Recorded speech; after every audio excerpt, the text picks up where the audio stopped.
When I was a kid, I, looking back now, obviously, I wanted to be heard. I wanted to be included in all the conversations. I wanted for someone to engage with me. I wanted to feel like I had a place, like my voice belonged somewhere. And I think that we all, I guess, I'm sorry, maybe not all of us, I think that a generally held idea is that a voice has to be loud or confident or certain in order for it to be heard and for it to belong somewhere. It needs to be a special kind of something. That if it doesn't know exactly, if the voice doesn't know exactly what it's saying or where it's going, maybe it's better to keep it inside. That's what I learned subconsciously growing up, is that if you weren't, if that voice wasn't confident and clear, concise, then it's better to hold it in. Keep it contained, keep it quiet. But recently, I've come to the realization that that is just not true. I think that some voices are meant to arrive quietly, not to announce themselves, but to be felt. I've heard people chanting loudly, this loud yell, and then there is nothing inherently wrong with that. But there is a power. I have heard the power, I have felt the power of the voice carried gently, softly. There are words that don't push forward, they don't interrupt, they don't demand space. And that's what I wanted as a child, unconsciously as a teen, and even into my adult years, was a space for my voice. I didn't want to demand it. I'd lived through demands. I've watched people demand. I didn't want to demand that space. And so I'm beginning to learn to wait, to listen, and wait for those moments when the body feels safe enough to let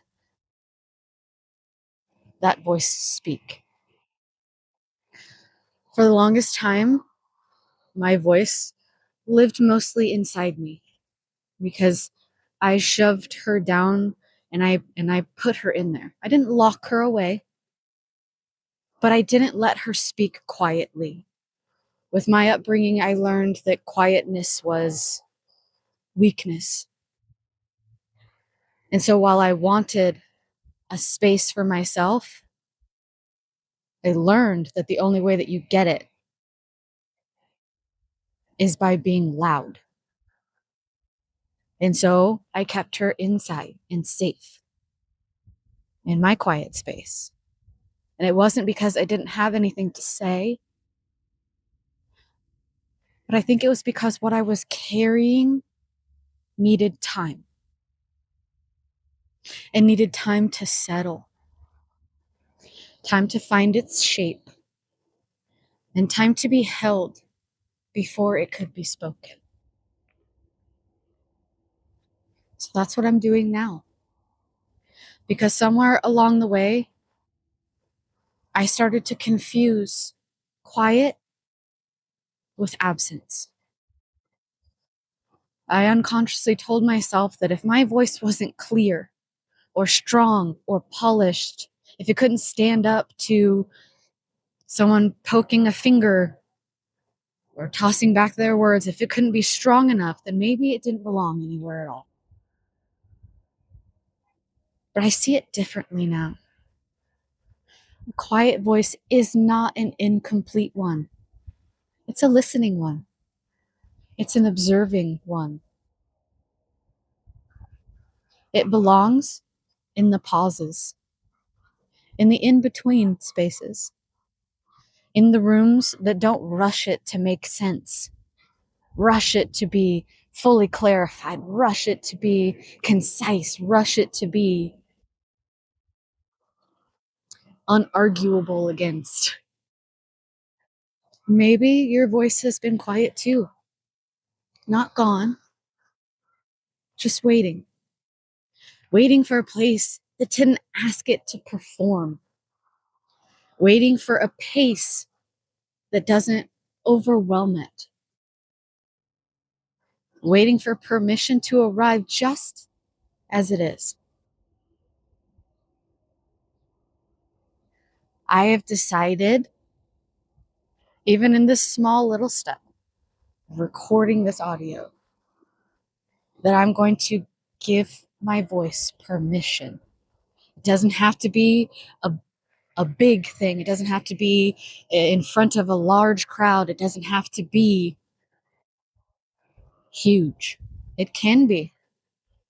If that is how your voice needs to arrive, let it arrive.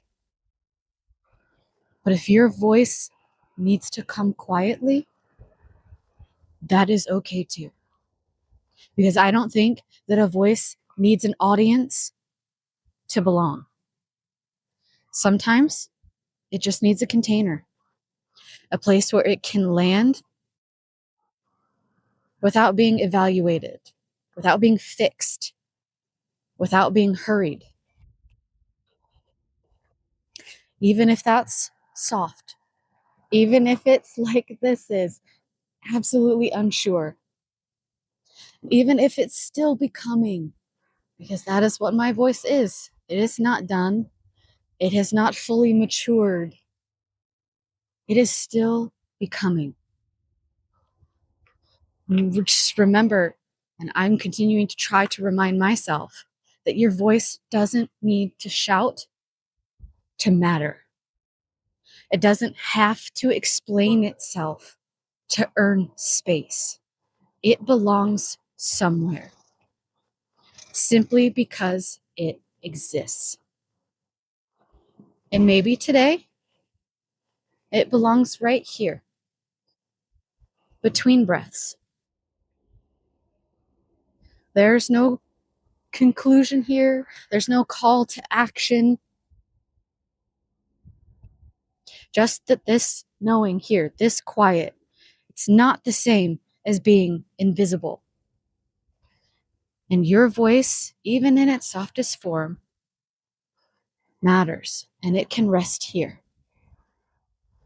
Your voice matters, even if it's quiet.